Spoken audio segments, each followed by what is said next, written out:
교계 모임으로 미국 캔자스주 정션시티에 방문하고 돌아오는 길이었다. 집에 도착하기 20분 전 시계를 보니 밤 11시 반이었다. 최고 속도 70마일 구간을 운전하는데 중앙에서 차량 한 대가 갑자기 라이트를 켜고 돌더니 요란한 사이렌을 울리며 따라왔다.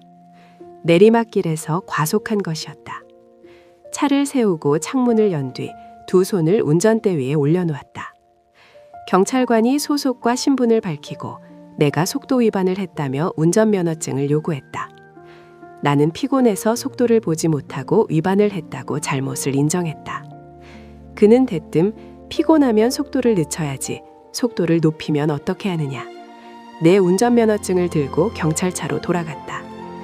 잠시 후 그가 돌아와 당신의 운전 기록이 깨끗하군요. 피곤하면 쉬어가고 졸리면 다음 출구로 나가 호텔에서 주무시고 가십시오. 댁까지 무사히 가십시오. 거수 경례를 붙이며 돌아갔다. 운전자의 안전을 위해 한밤중에도 근무하는 경찰관이 있구나 생각하니 무척 감사했다. 예수님은 전부터 가룟 유다가 배반할 것을 아셨다.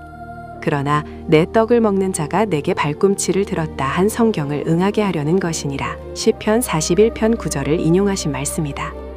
내가 신뢰하여 내 떡을 나눠 먹던 나의 가까운 친구도 나를 대적하여 그의 발꿈치를 들었나이다. 다윗의 시편이다. 그의 가까운 친구는 아히도벨이다. 판단력과 지혜가 뛰어나 다윗의 모사가 되었다. 다윗이 오랜 세월 그를 아끼고 가까이 했으나 압살롬이 다윗 왕을 배반할 때 아히도벨은 압살롬 편을 택했다. 반역자 압살롬에게 다윗의 후궁들을 사람들 앞에서 취하게 했고 1만 2천 명을 선발하여 피난길에 있는 다윗을 공격하도록 했다. 하나님을 경외하지 않으면 착하고 지혜로웠던 사람이라도 한순간에 돌변한다. 다윗이 가장 신뢰했던 사람 중 한 명이 다윗을 가장 괴롭게 하는 사람이 된 것이다. 무슨 유익이 있고 어떤 제한을 받더라도 악인의 편에 서지 말아야 한다. 결국 아히도벨은 나귀를 타고 고향에 돌아가 스스로 목숨을 끊었다. 가룟 유다는 아히도벨과 같은 길을 걷고자 했고 예수님은 가룟 유다의 마음을 돌리려 했다. 직접 빵 조각을 주면서 예수를 팔 사람이 가룟 유다인 것을 공개적으로 밝히신 것은 수치심을 주려는 의도가 아니었다. 가룟 유다 영혼의 안전을 지키고자 하신 경고였다. 처음 마음, 예수님은 자기의 사람들을 끝까지 사랑하셨다. 예수님의 사랑은 영혼 사랑이다. 예수께서 이 말씀을 하시고 심령이 괴로워 증언하여 이르시되 내가 진실로 진실로 너희에게 이르노니 너희 중 하나가 나를 팔리라 하시니. 무엇 때문에 예수님의 영혼이 괴로웠다고 하셨는가? 예수님은 하나님의 뜻에 따라 십자가에 못 박혀 죽으시고 다시 사심으로 영혼 구원의 길을 이루실 것이지만 돈과 권력의 욕심에 빠져 예수를 배반할 가룟 유다를 생각하니 괴로우셨다. 괴롭다로 번역된 그리스어 타라소는 근심하다, 두려워하다라는 뜻을 포함하고 있다. 마가복음 6장을 보면 보리떡 5개와 물고기 2마리로 5천 명이 넘는 사람을 먹이는 기적을 베푸시고 제자들을 배를 타고 갈릴리 바다 맞은편으로 가도록 하셨다. 바다 가운데서 바람이 불어와 제자들이 항해하느라 고생하고 있었다. 이 모습을 보시고 예수께서 바다 위를 걸어오셨다. 제자들이 예수님을 보고 유령이라고 생각하여 비명을 찔렀다. 그때 예수께서 말씀하셨다. 안심하라, 내니 두려워하지 말라. 두려워하는 마음이 괴롭다, 근심하다와 같은 단어인 그리스어 타라소이다. 예수께서 가룟 유다의 영혼을 바라보니 괴로움이 무겁게 짓눌렀다. 가룟 유다가 예수님을 팔고 죄책감에 사로잡혀 스스로 목숨을 끊을 것, 가룟 유다의 영혼이 영원히 망하는 것이 두려울 정도로 괴로우셨던 것이다. 세상 일에 관한 근심이라면 괴로움만 더할 뿐 예수님처럼 영혼을 향해 근심하고 슬퍼해야 한다. 먼저 내 영혼은 안전한가 깊이 살피고 난 다음 타인의 영혼을 생각해야 한다.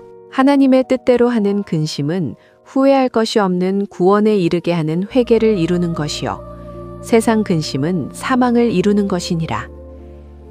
자신의 영혼을 향한 괴로움과 슬픔은 구원에 이르는 복된 마음이고 타인의 영혼을 향한 정서는 깊은 사랑이다. 예수께서는 자신을 배반할 사람에게도 처음 마음 그대로 대하셨다. 성경에 말씀하시는 사랑은 영원에 관한 사랑이다. 예수께서 돈에 양심 팔고 자신을 배반할 사람이 가룟 유다인 것을 알고도 그를 사랑하셨는가? 물론이다. 발도 닦아주셨고 빵 조각을 집어서 접시에 찍어 그에게 주셨다. 사랑으로 말이다. 당신은 영혼을 향한 두려움과 슬픔을 느끼는가? 영혼을 사랑하는가? 영혼을 돌보는가? 영혼이 실족할까봐 두려운가?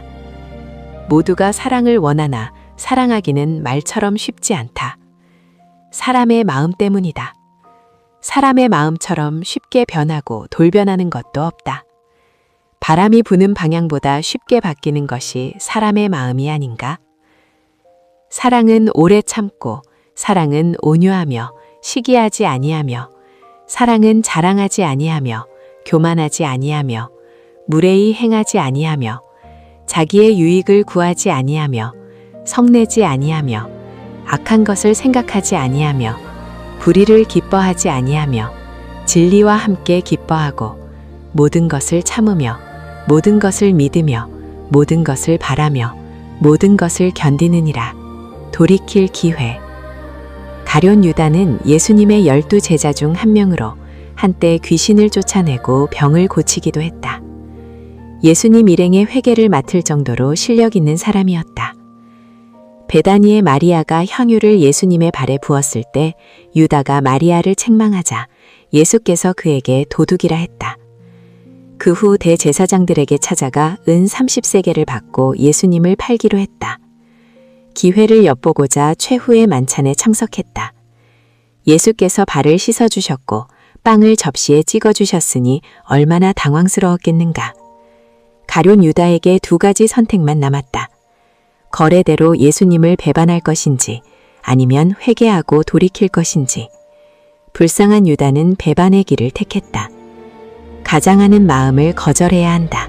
식사 자리에서 제자들 중 자신을 배반할 사람이 있다고 하시자 제자들이 한 사람씩 자기는 절대 아니라고 대답했다. 마음이 무겁고 양심의 가책이 들 때 돌이키라는 하나님의 경고음이 울린 것이다. 가룟 유다처럼 아닌 척 가장하지 않아야 한다. 마음이 굳어지지 않게 해야 한다. 가룟 유다가 예수님을 언제부터 배반할 생각을 했는지 정확히 알 수 없다. 예수께서 마리아의 집에서 그를 도둑이라 책망하자 계획을 행동으로 옮겼다.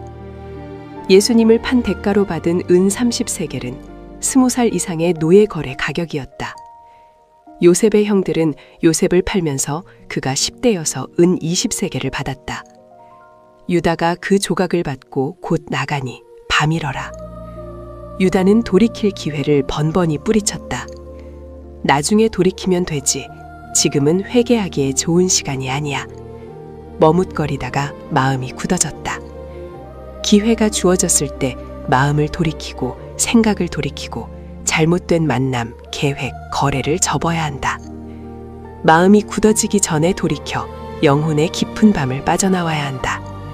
차단된 곳을 떠나 열린 곳으로 나와야 한다.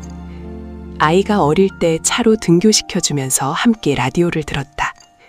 하루는 88.1 방송으로부터 크라이스트 인 미라는 찬양이 흘러나왔다. 마음을 담아 찬양했다. 내 안에 계신 그리스도를 높여드렸다. 교통신호에 걸려 멈추어 서게 되었다. 순간 라디오의 찬양이 중단되었다. 예전에도 그 사거리에 서면 같은 채널이 나오지 않았다. 신호가 바뀌고 사거리를 빠져나오자 찬양이 계속되었다. 라디오 채널 전파를 막는 건물이나 다른 전파와 충돌이 생겨서 그럴 수 있다고 생각한다. 영혼의 안전을 위해 하나님이 엄중히 책망하실 때가 있다. 하나님의 은혜를 차단하는 고집, 습관 혹은 중독으로부터 당장 빠져나오라는 신호이다. 당신의 영혼을 놀이터로 삼는 사단을 예수의 이름으로 대적하라. 후회해도 소용없다. 너 같은 인간을 하나님이 받아줄 리 없다. 사단의 속삭임에 귀를 닫기 바란다. 하나님께서 용서하지 못할 죄인은 단 한 명도 없다. 시온의 대로가 당신에게 활짝 열려 있다.